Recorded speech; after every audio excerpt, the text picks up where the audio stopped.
Oltin medal juda ham muhim terma jamoaga bugungi kun bellashuvlarda medallar bor, lekin aynan oltin darajasidagi medalni barchamiz kutyapmiz. Birinchi hujum. Yaxshi, ana shunday vaqtni taqib tashlash kerak. Hujum bilan qarshilash kerak.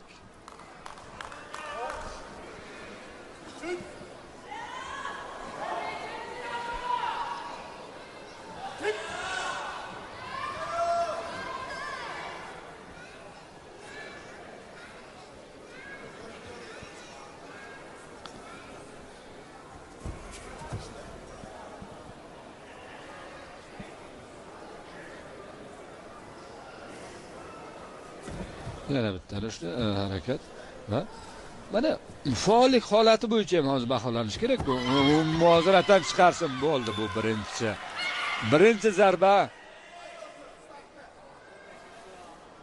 Yuko.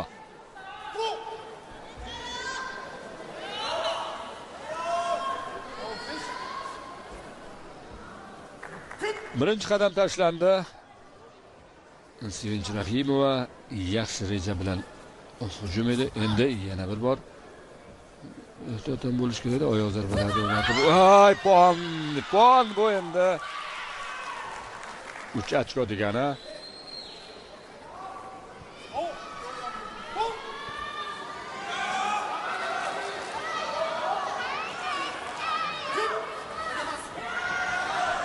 Birinchi zarba bilan raqib o'yiniga jalb etdi. Keyingisi taktik o'zgarish va yaxshi boshlangan hujum 3 ochko.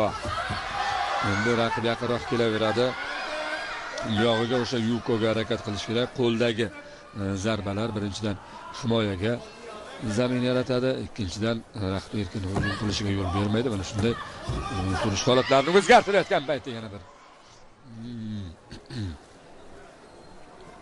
havoda o'sha oyoq zarbalari yomonga o'xshayapti.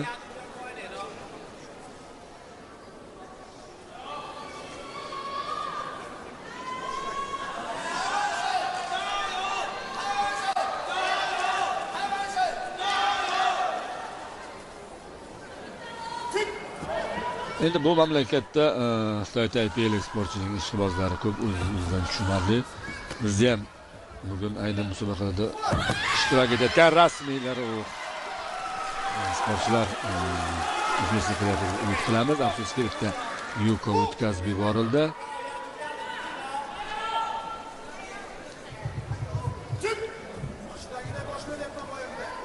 Endi qaytarib olish kerak ana shu.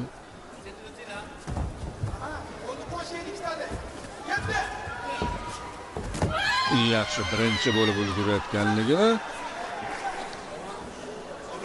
Muhtamlik Po'latov. Go. Endi e'tiroz yoki o'sha qayta ko'rish kerak degan Xitoy Taipeiliklar.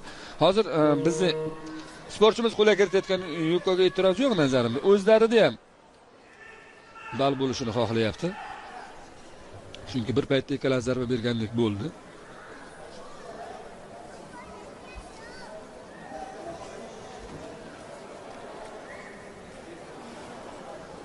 Yo'q. Shu birda davom etamiz.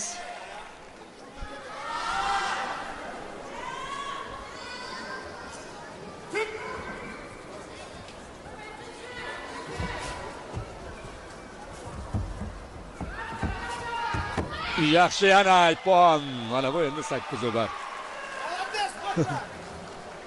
3-marotaba ayponga harakat qilayotganligi ikkitasi aniq bo'ldi. Yana 3 ochko kerak-da. Hozir aylanma zarbaga tayyorlash mumkin. Gol va mana bu endi Yuko aniq. Yuko ekanligi aniq.